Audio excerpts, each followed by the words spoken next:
Title: The Italian-Ethiopian Wars. The Empire That Refused to Fall. Narrator: calm and dramatic. In a world where mighty empires crushed entire continents, one African kingdom stood alone, proud, ancient, and unbroken.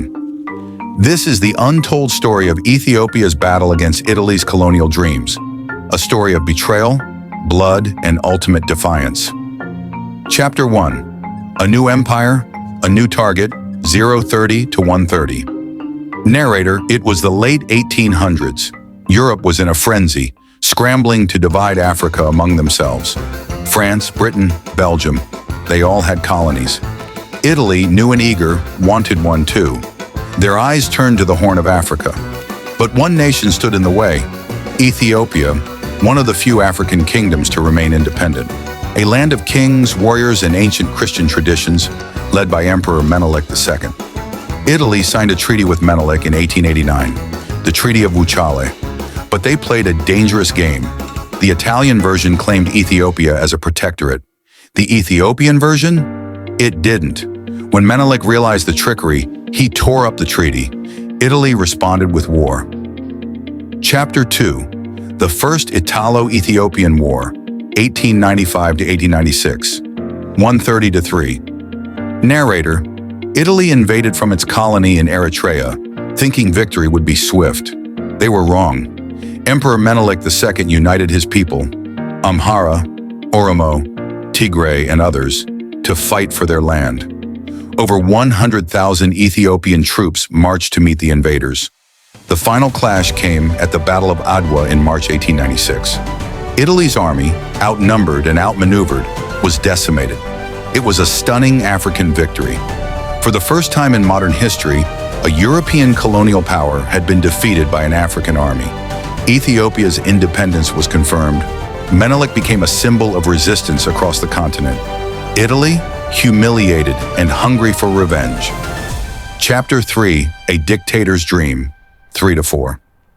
Narrator: fast forward to the 1930s. Italy is under a new ruler, Benito Mussolini, the fascist dictator with dreams of a revived Roman Empire. He wanted to erase the shame of Adwa, to build an Italian empire in Africa, and Ethiopia was still independent. So Mussolini prepared for war, again. But this time, he had tanks, planes, and poison gas. Chapter 4. The Second Italo-Ethiopian War, 1935 to 1936, 4 to 6.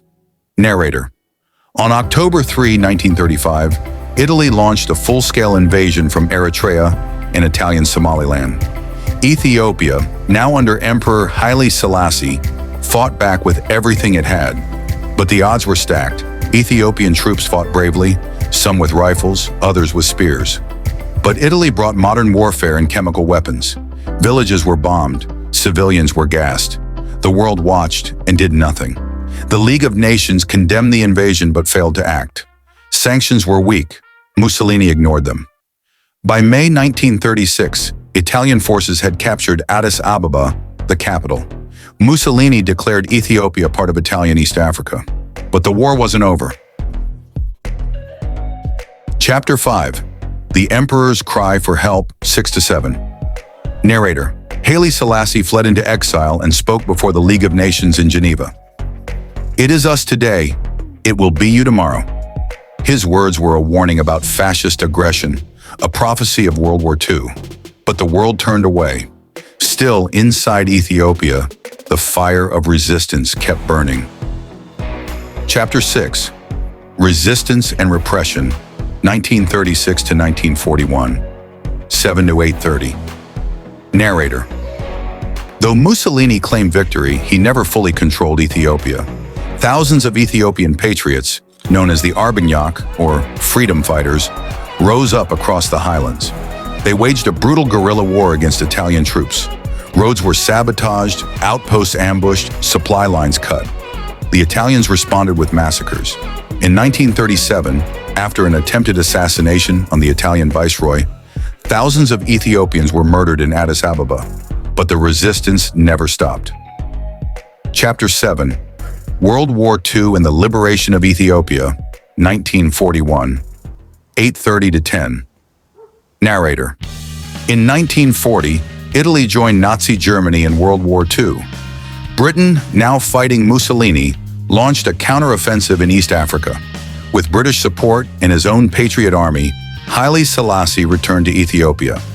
In early 1941, after months of fierce fighting, Italian forces collapsed. On May 5, 1941, exactly 5 years after the fall of Addis Ababa, Haile Selassie marched back into his capital. Ethiopia was free once more.